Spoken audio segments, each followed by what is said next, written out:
Hello, dear students and my viewers.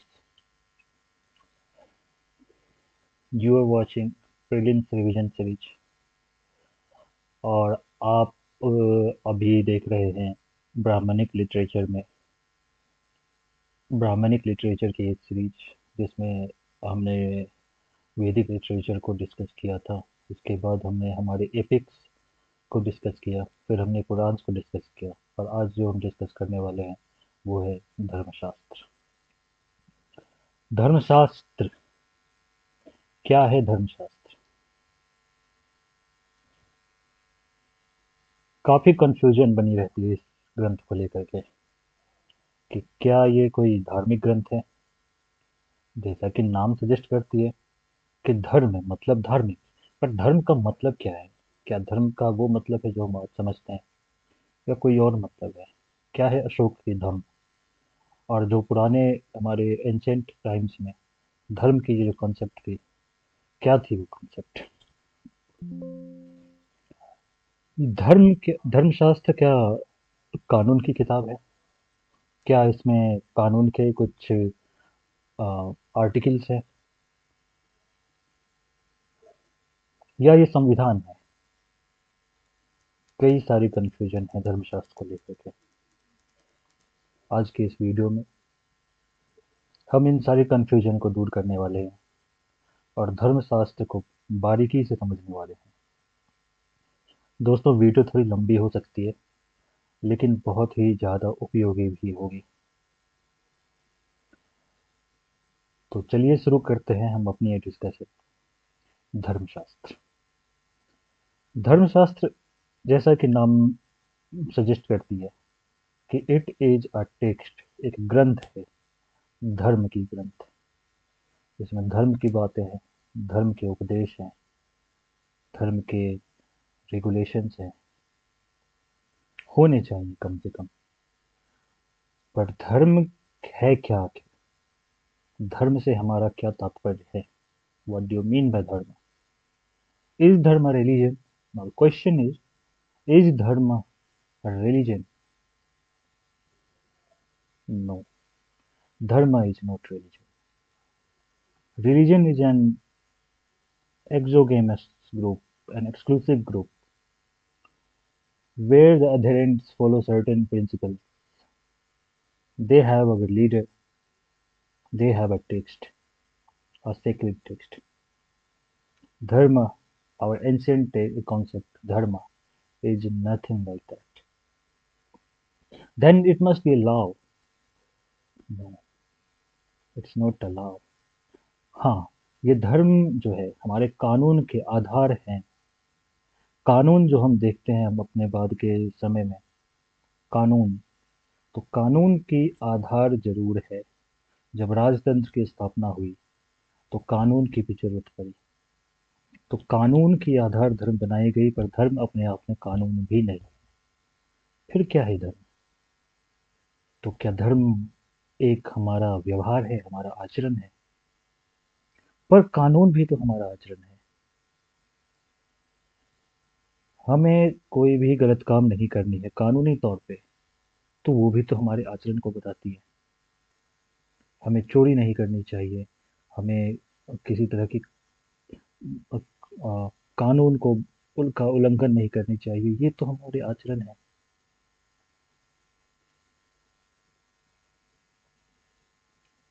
तो क्या धर्मशास्त्र कानून? कानून भी तो यही सेम वही चीज है। तो धर्मशास्त्र कानून कैसे नहीं? फिर धर्म कानून कैसे नहीं? फिर है क्या धर्म? और कहाँ से आई ये धर्म? जो हमारे ट्रेडिशन में, हमारे पुराने टेक्स्ट में धर्म की जो इमरजेंस हुई, उत्पत्ति हुई, ये शब्द, ये कॉन्सेप्ट कहाँ से आई? क्या है मतलब? और किस तरह से धर्म की कॉन्सेप्ट बदलती चली गई? आज के समय जो धर्म का मतलब एक रिलीजन से लगाया जाता है, हिंदू, मुस्लिम, सिख, ईसाई, जो ये धर्म के रूप में स्थापित हुए हैं, ये कैसे इवोल्यूशन हुई? धर्म को समझ लेंगे तो धर्मशास्त्र को भी समझ जाएंगे दोस्तों। फिर बात रह जाएगी एक चीज कि क्या धर्मशास्त्र में जो भी चीजें लिखी हुई है, क्या वो समाज की सच्ची रिप्रेजेंटेटिव है, या वो बस एक पॉइंट ऑफ व्यू बताती है कि समाज को ऐसी होनी चाहिए, और समाज के जो अ, समाज में जो चीज़ें हो रही थी उससे काफ़ी दूर है।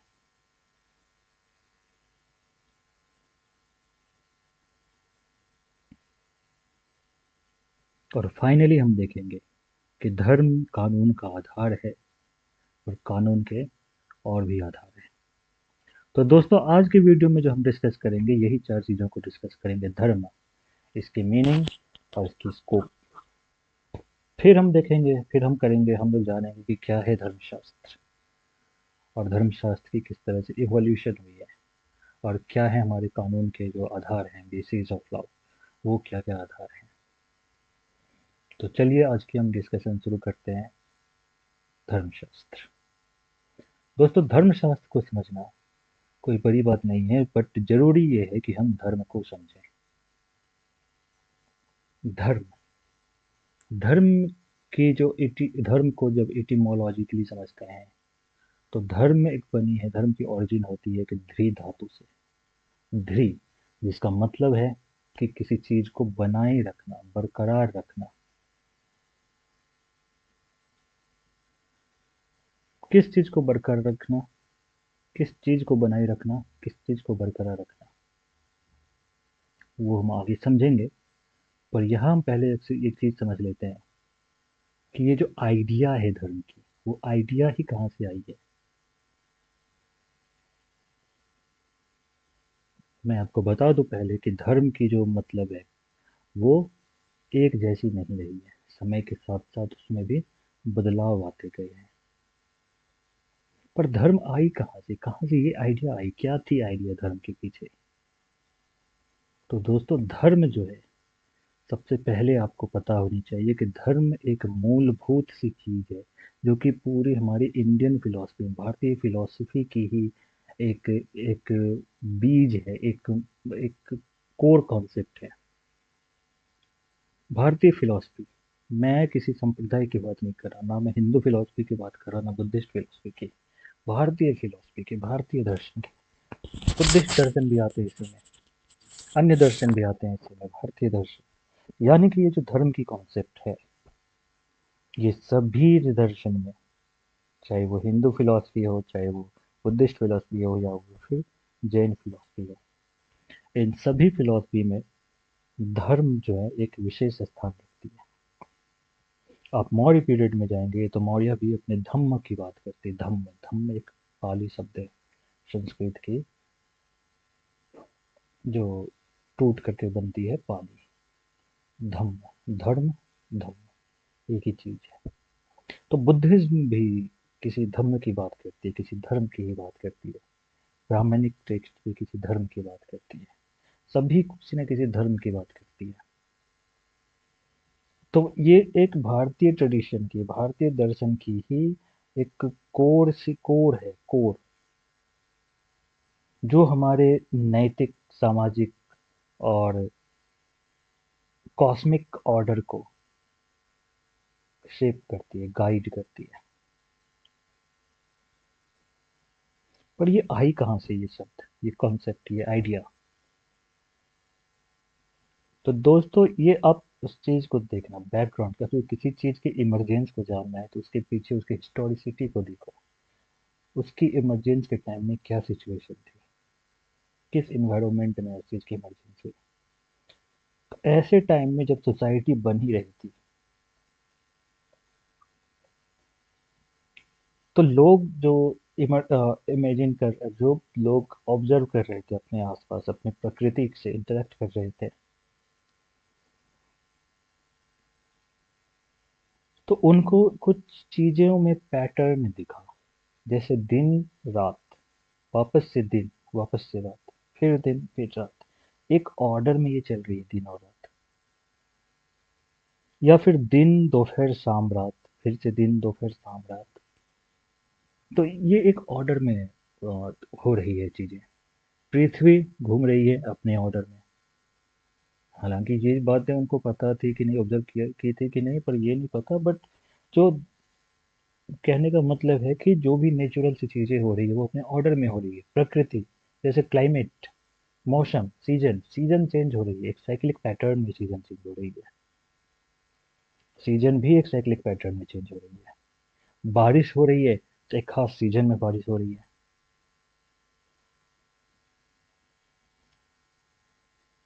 एक खास सीजन में फसल आ रहे हैं, एक खास सीजन तो सीजन निकल जाने का तो फसल चली जा रही है।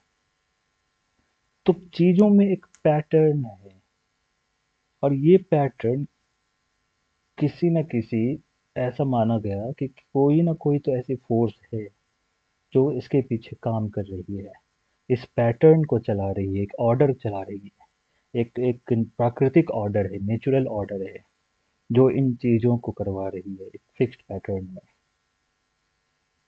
आगे चल के हम देखेंगे कि ऋग्वेदिक टेक्स्ट में इस ऑर्डर को, नेचुरल ऑर्डर को रित कहा गया। रित। और रित को चलाने वाले जो देवता हैं वो वरुण देवता है, वो हम आगे चल के देखेंगे। तो जब ये पैटर्न देखा गया, और और इस पैटर्न में, और उससे ज़रूरी बात है कि पैटर्न में, इस ऑर्डर में जो अगर थोड़ी सी भी बदलाव आई तो उसके कैटेस्ट्रॉफिक रिजल्ट भी देखे गए होंगे। तो जब कैटेस्ट्रॉफिक रिजल्ट देखे गए, तो उस जैसे कि सूखा पड़ गया, बारिश बहुत ज़्यादा हो गई, बाढ़ आ गई, तो इस कैटेस्ट्रॉफिक रिजल्ट को रोके कैसे? क्या कारण है ये कैटेस्ट्रॉफिक, ये ऑर्डर डिसरप्ट हो रही है, उसका कारण ढूंढा जाने लगा। तो एक कारण ये प्रस्तावित हुआ कि ये जो ऑर्डर में बदलाव है, नेचुरल ऑर्डर में जो वेरिएशन है, ये जो चेंज हो रही है, नेचुरल ऑर्डर डिसरप्ट हो रही है, वो हमारे आचरण की वजह से डिस्टर्ब हो रही है। क्योंकि हम जुड़े हुए हैं प्रकृति से। अब मान लो हम करेंगे डिफोरेस्टेशन, तो उसकी तो कॉन्सिक्वेंस होगी, कुछ ना कुछ प्राकृतिक आपदा आएगी उससे। तो हमारे एक्शन से कॉस्मिक ऑर्डर जुड़े हुए हैं, नेचुरल ऑर्डर जुड़े हुए हैं। और नेचुरल ऑर्डर में जो चेंज हो रही है वो हमारे एक्शन से हो रही है, हमारे बिहेवियर से हो रही है। तो अगर नेचुरल ऑर्डर को दुरुस्त रखना है तो हमें अपने आचरण को सही करना होगा। तो ये जो आइडिया थी, ये जो विचार आए,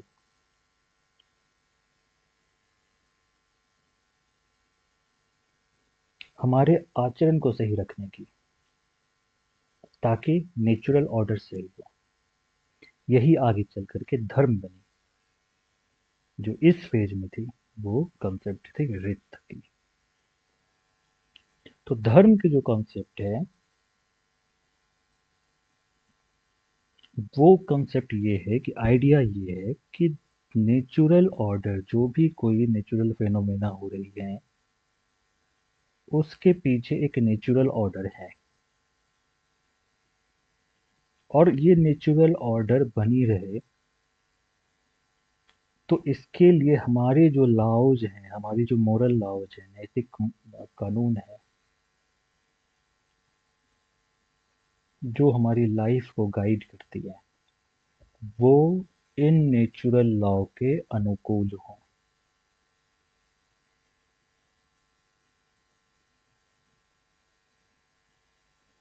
तो ये जो धर्म की आइडिया है वो यहाँ से आई, उसके पीछे ये आइडिया है। बट सवाल है कि जैसा कि हमने देखा था कि पहली सेंटेंस में धर्म जो बनी है ध्री धातु से बनी है, जिसका मतलब है कि किसी चीज को मेंटेन करना, सस्टेन करना। फिर सवाल है कि धर्म सस्टेन क्या करती है, किस चीज को मेंटेन करती है?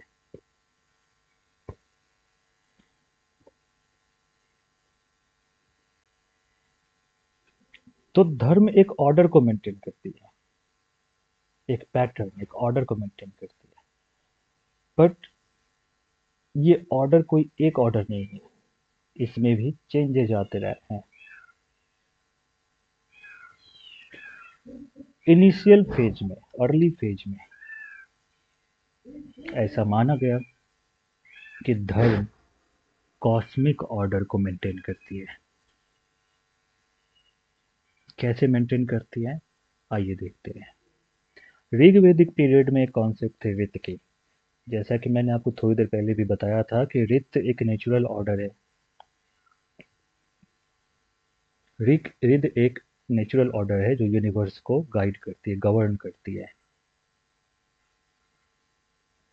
जैसे कि दिन के बाद रात होती है, पृथ्वी अपने एक्सिस पे घूमती है चारों बगल, सूर्य के चारों ओर घूमती है, मौसम में परिवर्तन हो रही है, साइक्लिक परिवर्तन हो रही है। तो ये सारी चीजें एक ऑर्डर में हो रही है। इन चीजों में, इस ऑर्डर में अगर थोड़ी सी भी चेंजेस होती हैं, कोई डिसऑर्डर आती है, तो इसके कैटेस्ट्रॉफिक आउटकम होंगे, कॉन्सिक्वेंसेज होंगे। और इन कॉन्सिक्वेंसेज से बचने के लिए फिर हमें इन ऑर्डर को सही करना पड़ेगा। तो दो तरीके हैं। पहले की जो इस ऑर्डर को मेंटेन करते हैं, जो भगवान हैं, जो गॉड हैं, वरुण, तस्य गोप कहा गया उनको, तो पहले तो उनको मनाओ। कैसे मनाओगे? सेक्रीफाइस, यज्ञ आहुति से। बट इसमें जो चेंज हो रही है, वो वरुण जो देव है वो क्यों गुस्सा है? वो गुस्सा इसलिए है क्योंकि हमारी जो आचरण है वो अच्छी नहीं है। फिर हम अपने आचरण को सही कैसे करें? तो हमारी आचरण को गाइड करने वाले, गवर्न करने के लिए कुछ होनी चाहिए, कोई चीज होनी चाहिए, कोई ऐसी रूल होनी चाहिए, रेगुलेशन होनी चाहिए। तो ये जो जरूरत पड़ी एक रूल और रेगुलेशन की, यहीं से दोस्तों धर्म की उत्पत्ति हुई। पर इस फेज में समझना इस चीज को कि धर्म मेंट प्रॉपर आइडियल कंडक्ट, एक आइडियल, एक आदर्श आचरण। धर्म का मतलब है कि एक आदर्श आचरण जो नेचुरल ऑर्डर को, प्राकृतिक ऑर्डर को अपहोल्ड करती है, बरकरार रखती है, बनाई रखती है। किसको? प्राकृतिक ऑर्डर को। हमारे आचरण से प्राकृतिक ऑर्डर मेंटेन रहेगी, बैलेंस रहेगी, बरकरार रखी रहेगी, एक हार्मोनी बनी रहेगी ह्यूमन एक्शंस में एंड नेचुरल ऑर्डर में। इस स्टेज पे धर्म का मतलब, धर्म की ऑब्जेक्टिव थी, धर्म का मतलब था कि हमारे प्रॉपर आइडियल आचरण, कंडक्ट, और ऑब्जेक्टिव थे कि नेचुरल ऑर्डर बरकरार रहे।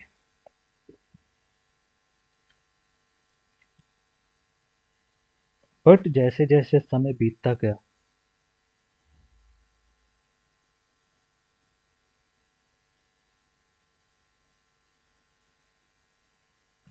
पर समय के साथ साथ अब जरूरत पड़ी कि हमारी ये इथिकल ऑर्डर, जो हमारे आचरण है, जो हमारे, वो कैसे बरकरार रहे। नेचुरल ऑर्डर को बरकरार रखने के लिए हमें अपने इथिकल ऑर्डर को, हमें इथिकली रहना पड़ेगा। हमारी कंडक्ट सही होनी चाहिए। पर हमारी कंडक्ट सही ही रहे, ये जो ऑर्डर सेट हो, ये ऑर्डर कैसे मेंटेन हो?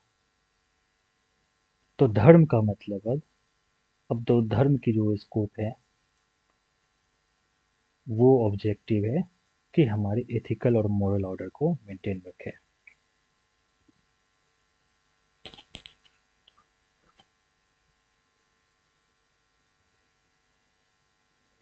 इसीलिए इस फेज में एक कॉन्सेप्ट आई, पुरुषार्थ और गोल ऑफ लाइफ।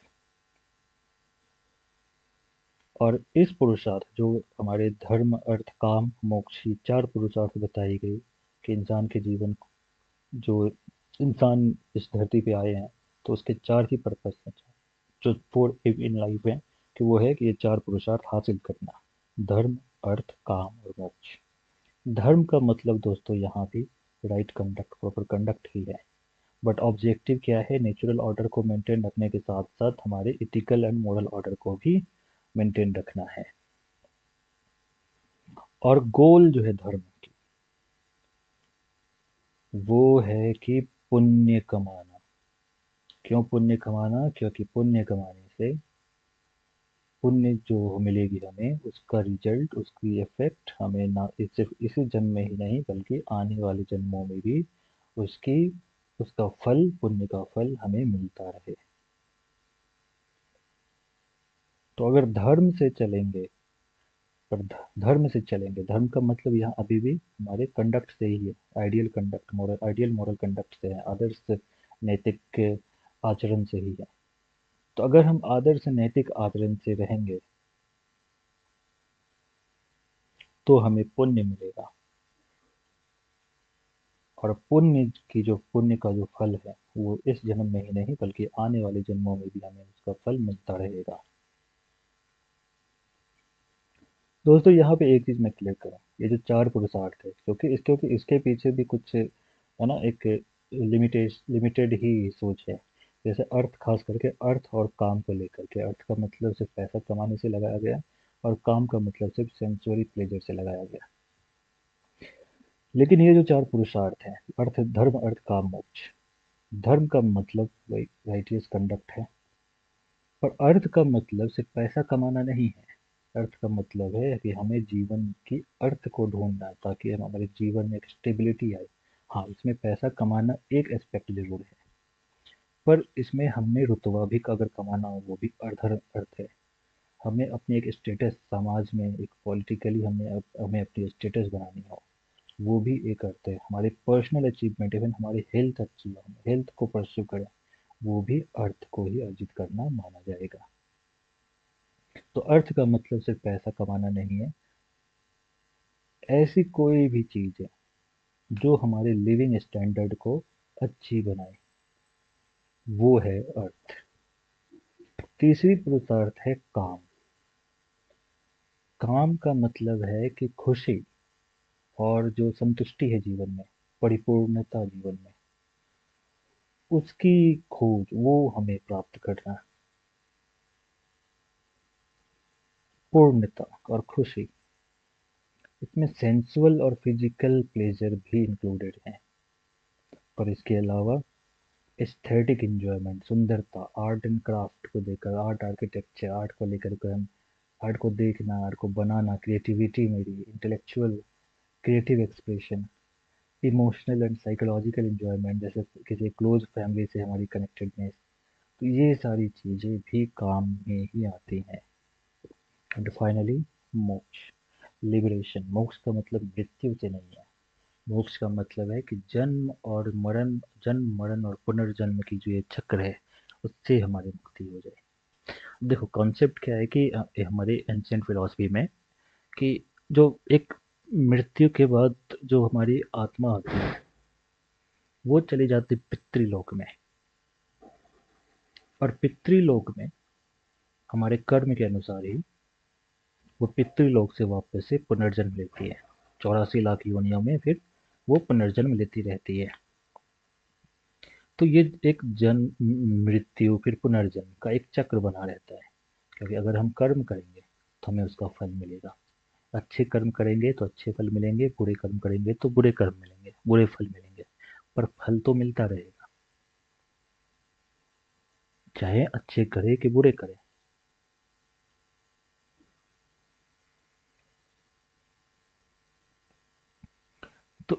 तो या तो फल इस जन्म में मिले, इस जन्म में नहीं मिलेगी तो फिर हमें अगला जन्म लेना पड़ेगा। तो इस चक्र से अगर हमें मुक्ति मिल जाए और हम स्वर्ग, भगवान, पितृलोक से भगवान के लोक में चले जाएं, तो वो जो यात्रा है पितृलोक से भगवान के लोक में, वही यात्रा मोक्ष कहलाती है। और अगर हम भगवान के लोक में पहुंच जाएंगे तो फिर हमारी पुनर्जन्म नहीं होगी। तो ये चार पुरुषार्थ हैं, धर्म, अर्थ, काम और मोक्ष, जिसमें धर्म जो है उसको सबसे महत्वपूर्ण पुरुषार्थ माना गया। धर्म के दायरे में रह करके काम और अर्थ दोनों को डिजायरेबल गोल माना गया है, कि आप काम और अर्थ भी आप अपना हासिल कर सकते हैं, पर आपको हमें धर्म के दायरे में रह करके करना पड़ेगा। धर्म, तो धर्म का मतलब यहाँ भी राइट कंडक्ट से है, एक सही आचरण से है, उचित आदर्श आचरण से है, जो हमारे एथिकल ऑर्डर को मेंटेन करती है। और धर्म से चलेंगे तो हमें पुण्य मिलेगा, और पुण्य का फल मिलेगा, ना तो सिर्फ इस जन्म में ही बल्कि अगले जन्म में ही। तीसरी चीज जो धर्म मेंटेन करती है वो है हमारी सामाजिक order, social order. Dharma plays a crucial role in maintaining social order. एक सोशल ऑर्डर को मेंटेन करने के लिए धर्म बहुत ही इंपॉर्टेंट रोल प्ले करती है। कैसे? By providing a moral and ethical framework. एक ढांचा, एक बुनियाद तैयार करती है, एक ढांचा तैयार करती है। किस चीज की? मोरल और एथिकल ढांचा, जो कि हमारे बिहेवियर को, गवर्नेंस को और हमारे जो इंटरपर्सनल रिलेशनशिप्स और ड्यूटीज और रिस्पॉन्सिबिलिटीज हैं उनको गाइड करने के लिए एक मोरल एंड इथिकल फ्रेमवर्क तैयार करती है। और इस तरह से धर्म सोशल ऑर्डर को भी मेंटेन करती है।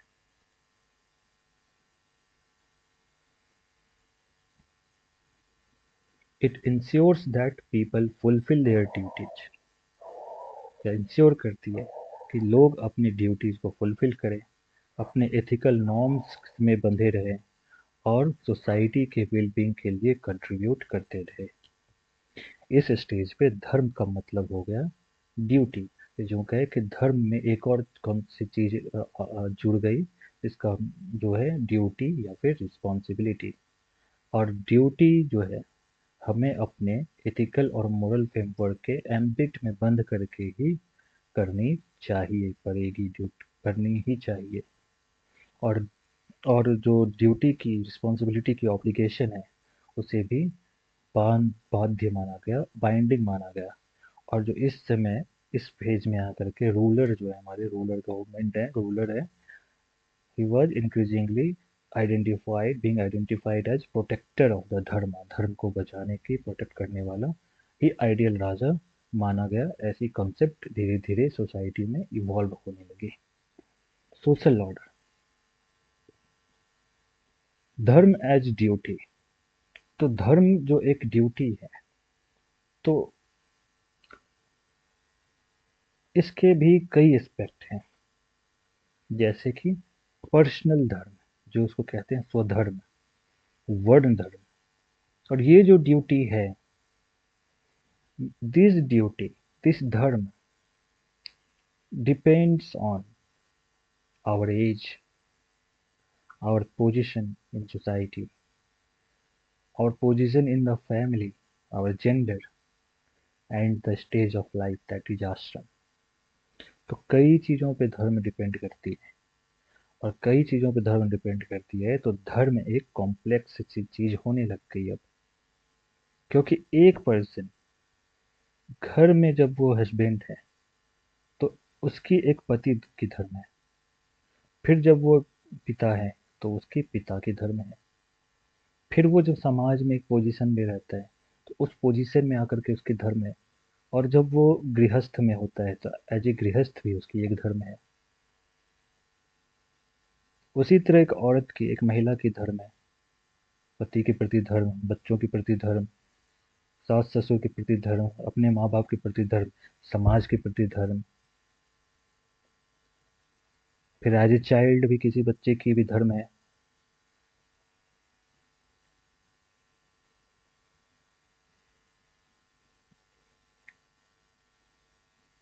तो सोसाइटी में एक ऑर्डर मेंटेन रखने के लिए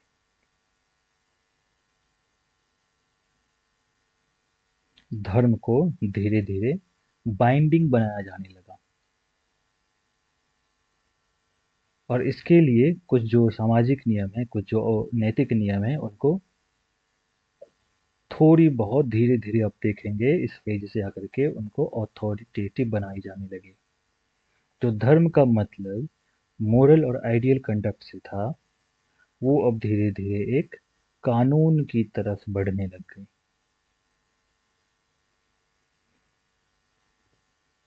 तो धर्म एज ए ड्यूटी, तो धर्म जो है अपने जेंडर के हिसाब से, पर्सनल आपकी जो एक जो बिहेवियर है उसके हिसाब से, स्टेज ऑफ लाइफ जिसको हम आश्रम व्यवस्था कहते हैं उसके हिसाब से,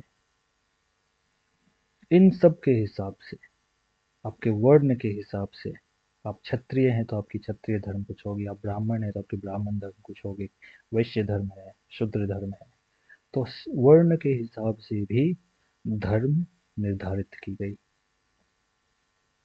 जेंडर के हिसाब से धर्म निर्धारित की गई, आश्रम के हिसाब से धर्म निर्धारित की गई। तो धर्म एज ए ड्यूटी, स्वधर्म भी है, वर्ण धर्म है, आश्रम धर्म है, परिवार धर्म है और राजधर्म है। इन सारे धर्मों को हम एक एक करके अब समझते हैं।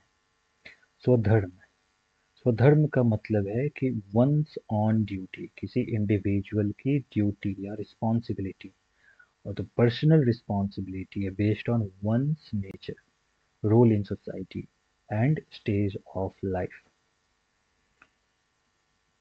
इट इज, और ये जो कॉन्सेप्ट है, ये कोर कॉन्सेप्ट है, बहुत ही एक की कॉन्सेप्ट है इंडियन फिलॉसफी में, हिंदू फिलॉसफी में, जिसको भगवत गीता में भी काफ़ी ज़्यादा एम्फेसाइज की गई और भी दूसरे धर्मों में एम्फेसाइज की गई है। पर्सनल धर्म, स्वधर्म। स्वधर्म इंडिविजुअल स्पेसिफिक है, ये इंडिविजुअल टू इंडिविजुअल वेरी करती है। और और जो मेरे लिए धर्म होगा एज एन इंडिविजुअल, हो सकता है कि वो आपके लिए धर्म ना हो।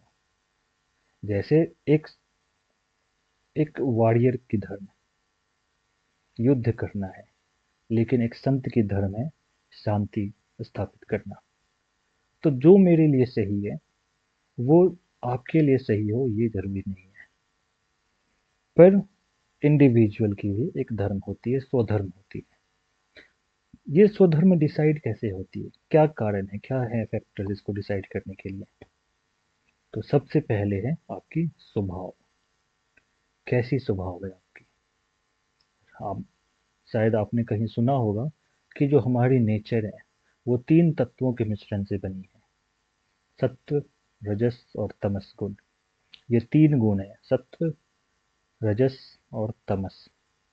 इन तीनों गुणों के अलग अलग प्रोपोर्शन में मिलने से हमारे गुण डिसाइड होते हैं, हमारे स्वभाव डिसाइड होती है, और ये स्वभाव हमारी धर्म को निर्धारित करती है।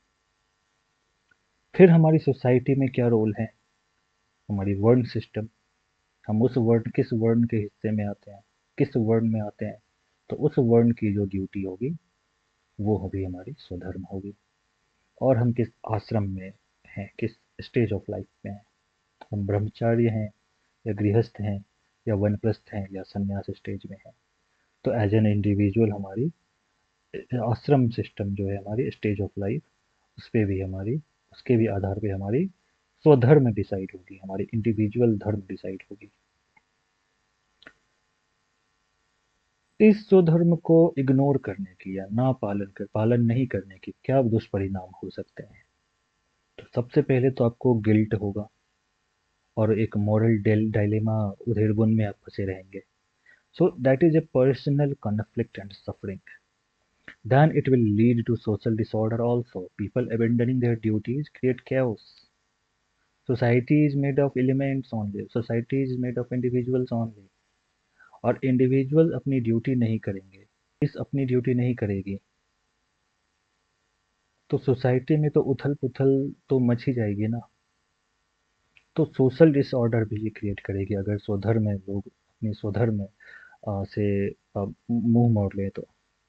Then it will lead to spiritual downfall also, because karma आपकी खराब हो जाएगी, और इससे आपकी फ्यूचर की लाइफ भी, ऐसा माना जाता था कि आपकी फ्यूचर की लाइफ भी इससे काफ़ी ज़्यादा प्रभावित होगी। दूसरी जो धर्म है, वर्ण धर्म। वर्ण एक विभाजन है। वर्ण सिस्टम को हम आगे चल के पढ़ेंगे, सोसाइटी को हम देखेंगे, जब वैदिक सोसाइटी में आएंगे तो वर्ण व्यवस्था को हम वहाँ पे ज़्यादा अच्छे से डील करेंगे।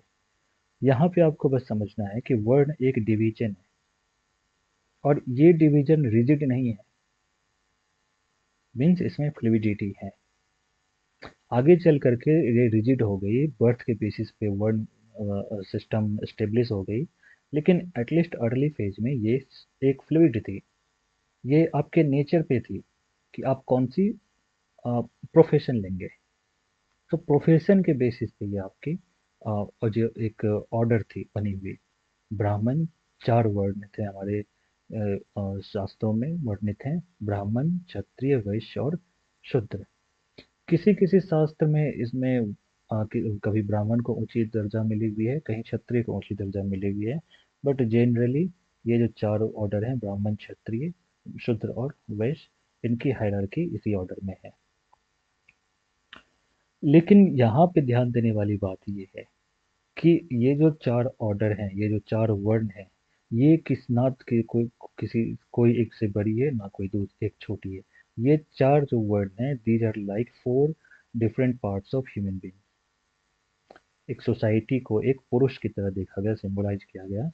जो एक पुरुष हैं, उनके ग्रेट सेक्रीफाइस से ये 4 वर्ण उत्पन्न हो गए, और इन 4 वर्णों के कोऑर्डिनेशन से ही हमारी सोसाइटी चलेगी। जैसे कि हमारे जो 4 अंग हैं, हाथ हैं, पैर हैं, सर है और हमारी टोर्सो है।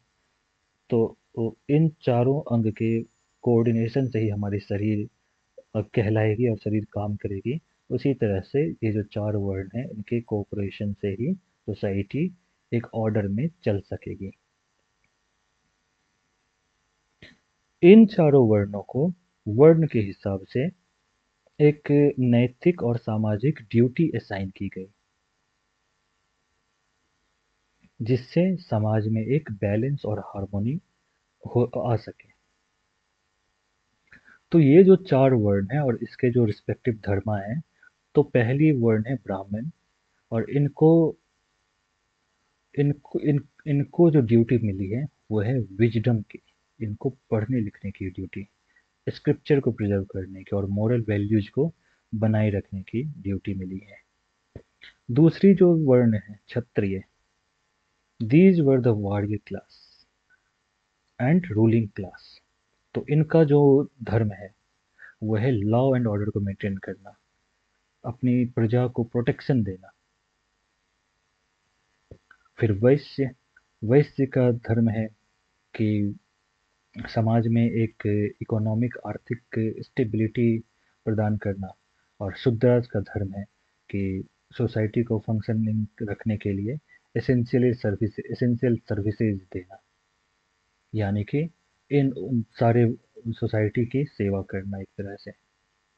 तो ये 4 वर्ण हैं और इनके रिस्पेक्टिव धर्म है। धर्म मतलब ड्यूटी। मैं यहाँ पे आपको पहले बता दूं कि वर्ण फ्लूइड थी, और आप अपनी वर्ण चेंज कर सकते हैं बेस्ड ऑन योर प्रोफेशन। तो अगर आप पढ़ रहे हैं तो आप ब्राह्मण हैं, कल को आप फिर चले गए सेवा करने के लिए, आप शूद्र बन गए।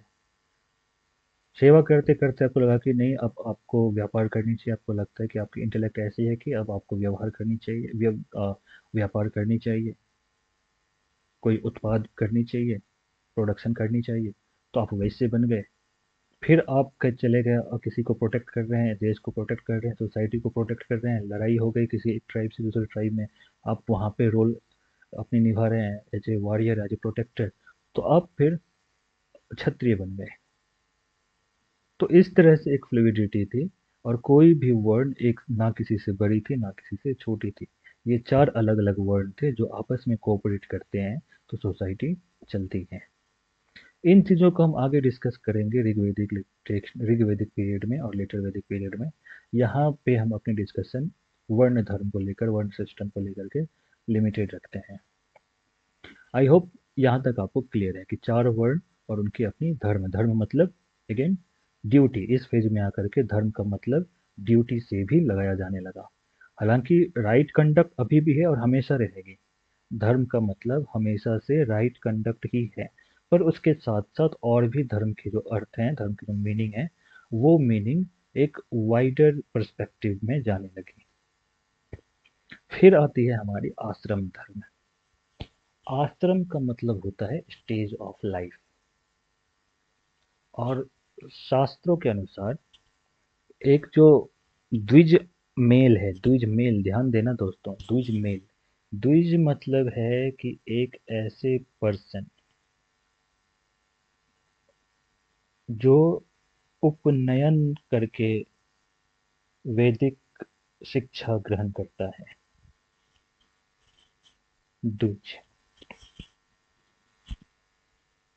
द्विज का मतलब है ट्वाइस बॉर्न। और ऐसी मान्यता है कि एक जन्म आपको आपके माँ बाप देते हैं, और दूसरा जन्म आपको आपके गुरु देते हैं, और दूसरा जन्म आपको आपके गुरु देते हैं। तो उपनयन के बाद आपकी वैदिक शिक्षा शुरू होती है, और गुरु आश्रम में जा करके आपको ये शिक्षा लेनी पड़ती है। तो आप द्विज कहलाएंगे।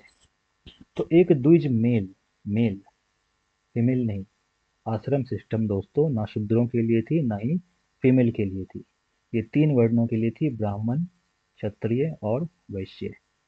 आश्रम सिस्टम, मैं फिर से रिपीट कर रहा हूँ, आश्रम सिस्टम शूद्रों के लिए नहीं थी, और आश्रम सिस्टम women के लिए नहीं थी। Ashram system was only for Dvij male, and Dvij were only three classes, three varnas: Brahman, Kshatriya, and Vaishya. So a Dvij male had to go through four stages of life. चार आश्रम, जो stage of life है, इन्हीं को आश्रम कहा गया। तो चार आश्रम से एक द्विज मेल को गुजरना पड़ता था पूरी जिंदगी, उसकी लाइफ टाइम में। ब्रह्मचार्य, गृहस्थ, वनप्रस्थ और संन्यास। इन चारों आश्रम में इन चारों आश्रम में रहने के उनकी अपनी अपनी ड्यूटी थी। आश्रम के हिसाब से ड्यूटी थी, और आश्रम के हिसाब से पुरुषार्थ भी निर्धारित थे। पुरुषार्थ, जो हम चार पुरुषार्थ हमने देखा था: धर्म, अर्थ, काम और मोक्ष। और चारों पुरुषार्थ में सबसे इंपॉर्टेंट पुरुषार्थ धर्म को ही रखा गया। तो ये जो चार पुरुषार्थ थे आश्रम के हिसाब से, जो जो चार आश्रम है हमारे: ब्रह्मचर्य, गृहस्थ, वनप्रस्थ और संन्यास। तो आश्रम के हिसाब से धर्म हमारी, यानी कि हमारी ड्यूटी, और हमारे पुरुषार्थ दोनों ही निर्धारित थे। जैसे ब्रह्मचर्य में, आप ब्रह्मचर्य में रहने से किसी की ड्यूटी है, किसी की धर्म है कि वो शिक्षा हासिल करे, डिसिप्लिन तरीके से रहे, और सिलिबेसी, जो सिलिबेसी को एडॉप्ट करें, और गुरु को सर्विस दें। और यहाँ पे जो पुरुषार्थ है वो है सिर्फ और सिर्फ धर्म, यानी कि राइट कंडक्ट। जो सही तरीका है इस फेज में, इस स्टेज में, वो है सही तरीके से रहना और सही आचरण के साथ रहना। दूसरी स्टेज है गृहस्थ। गृहस्थ यानी कि ड्यूटीज ऑफ हाउस होल्डर। इस स्टेज में जब आपकी शिक्षा पूरी हो जाती है तो आप ब्रह्मचर्य से निकलते हैं और आप गृहचर्य में चले जाते हैं। तो गृहस्थ में जाने से आपकी पुरुषार्थ में अर्थ और काम भी इंक्लूड हो जाएगी, पर धर्म की अभी भी मान्यता रहेगी। आप अर्थ और काम भी तभी अर्जित कर सकते हैं जब आप उसको धर्म से अर्जित कर रहे हैं। एक सही कंडक्ट से आप अर्थ अर्जित कर रहे हैं, और सही आचरण से आप काम भी अर्जित कर रहे हैं। और अर्थ का मतलब मैंने आपको बताया था, सिर्फ पैसे कमाने से नहीं है, एक मीनिंगफुल लाइफ से है। तीसरी स्टेज जो है वानप्रस्थ। इस वानप्रस्थ स्टेज में, दिस वानप्रस्थ स्टेज इज पार्शियल रिनंसिएशन, कि आप तैयारी कर लें कि आपको अगले स्टेज में एंटर करना है, यानी कि संन्यास स्टेज में। संन्यास स्टेज में जाने से पहले आप तैयारी कर लें, यानी कि आप धीरे धीरे स्पिरिचुअल अटेनमेंट के लिए आप अपने आप को तैयार करें। आप इस फेज में अर्थ कमा सकते हैं, धर्म कमा सकते हैं, मोक्ष कमा सकते हैं, और काम भी आप अर्जित कर सकते हैं। लेकिन अर्थ आप ऐसे रिग्रेसली नहीं कमा सकते। काम, आप फिर काम में से भी आपको धीरे धीरे डिटैच होना पड़ेगा, प्लेजर से आपको धीरे धीरे डिटैच होना पड़ेगा, और आप फिर मोक्ष को यहाँ पे धीरे धीरे अपनाना पड़ेगा। पर धर्म, जो सही आचरण है इस स्टेज में, जैसे किसी अपने सोसाइटी को गाइड करना, यंगर जनरेशन को गाइड करना, और स्पिरिचुअल अटेनमेंट की तरफ जाना धीरे धीरे, ये सभी आपकी ड्यूटी रहेगी। फाइनली फोर्थ स्टेज इज संन्यास, विच इज कंप्लीट रिनंसिएशन। और इस फेज में जो आपके पुरुषार्थ अर्जित करने हैं वो धर्म और मोक्ष हैं। तो आप देख सकते हैं दोस्तों कि चारों ही स्टेज में जो पुरुषार्थ है, एक कॉमन पुरुषार्थ है, वो है धर्म। तो धर्म की काफ़ी ज़्यादा महत्व है हमारी पूरी लाइफ में। हम चाहे किसी भी स्टेज में हो, तो उस स्टेज के हिसाब से हमारी धर्म होगी, और धर्म के दायरे में रहकर ही हम बाकी पुरुषार्थ भी अचीव कर सकते हैं, हमें करनी चाहिए। चौथी जो धर्म है वो है परिवार धर्म, यानी कि एक परिवार में जिस रोल में आप हैं, तो उस रोल में आपकी क्या ड्यूटी है, जिससे आप फैमिली में एक हार्मोनी ला रहे हैं, फैमिली के स्वास्थ्य के लिए, एक एक सोशल बॉन्डिंग के लिए, फैमिली में आपस में बॉन्डिंग अच्छी करने के लिए एक आपकी क्या रिस्पॉन्सिबिलिटी है, क्या ड्यूटी है, वो भी आपकी निर्धारित है। और इसमें जब आप पेरेंट्स होते हैं, तो आपकी जो ड्यूटी है कि अपने बच्चों को उचित शिक्षा देना, कल्चरली कल्चरल एक ट्रांजिशन की तरह काम करना। फिर चिल्ड्रन की ड्यूटी है तो अपने माँ बाप की सेवा करना, बड़ों को आदर करना, बुजुर्गों का बुजुर्गों को आदर करना, सेवा करना, पढ़ाई करना, ये सभी चिल्ड्रन की ड्यूटी है। फिर ड्यूटी ऑफ हस्बैंड, पैसा कमाना, घर को घर में एक इकोनॉमिक स्टेबिलिटी लाना, ये सभी ड्यूटी ऑफ हस्बैंड है। सिमिलरली ड्यूटी ऑफ वाइफ, या अपने पति की सेवा करना, अपने सास ससुर की सेवा करना, और अपने बच्चों को की देखभाल करना, बुजुर्गों की देख घर के बुजुर्गों की देखभाल करना, घर की परिवार की मर्यादा को बनाए रखना, ये सभी ड्यूटी ऑफ वाइफ निर्धारित की गई है, धर्म ऑफ वाइफ। परिवार धर्म की क्या इंपॉर्टेंस है? It strengthens family bond and emotional security.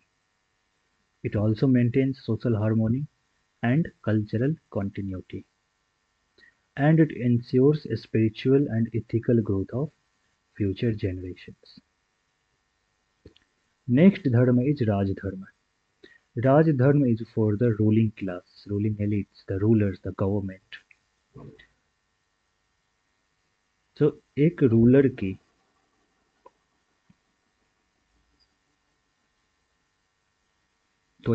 की moral, ethical and administrative duties ही राजधर्म कहलाती हैं।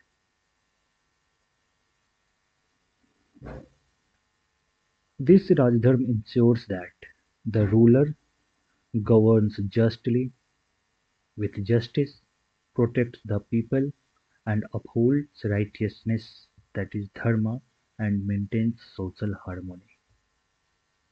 What are the key duties of a ruler? First important duty is Praja Rakshana, that is the protector of the people, its subjects.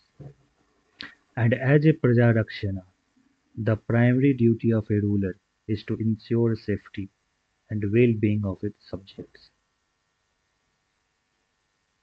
He must protect against external enemies.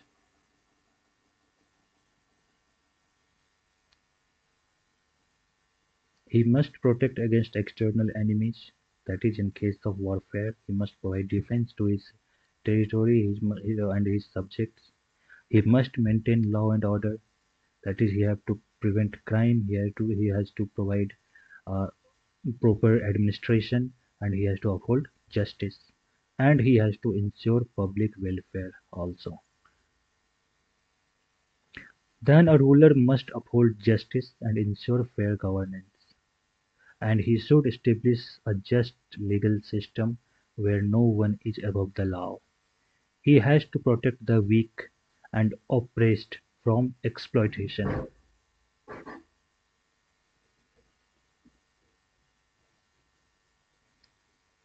He must protect the weak and oppressed from exploitation, and he must appoint wise and honest ministers for administration.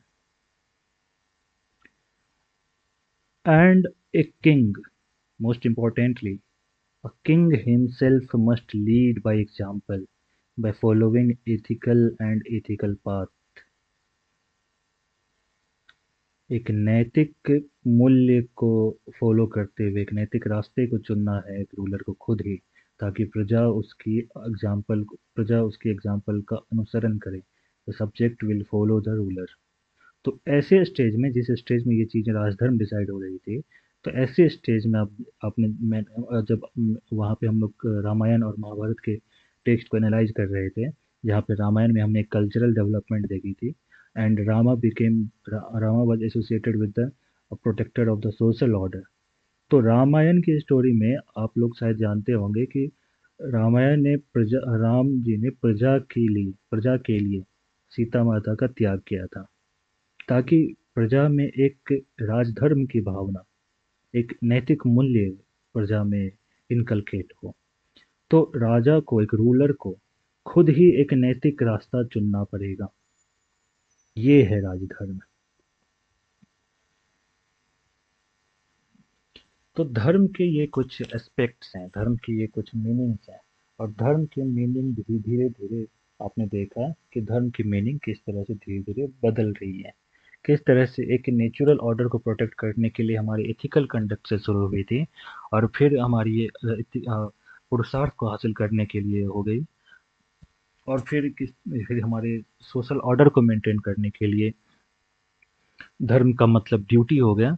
और फिर और भी different strands हैं, different aspects हैं, जैसे राजधर्म, जैसे हमारे environmental धर्म, हमारे परिवार धर्म। तो ये सभी हमारे मेनली ये कि जो आप जितने भी एस्पेक्ट्स देखेंगे, चाहे वो स्वधर्म है या राजधर्म है या परिवार धर्म है या आश्रम है या वर्ण धर्म है, ये कहीं न कहीं समाज में एक ऑर्डर स्थापित करने की बात हो रही है। एक समाज सही तरीके से चले, बिना केओस के चले, बिना बिना केओस के समाज एक रनिंग रहे, स्मूथली रन करे, उसके लिए ये कुछ हमारे कंडक्ट्स हैं जिनको जिनको हम धर्म कहते हैं। फिर धर्मशास्त्र क्या है? तो धर्म को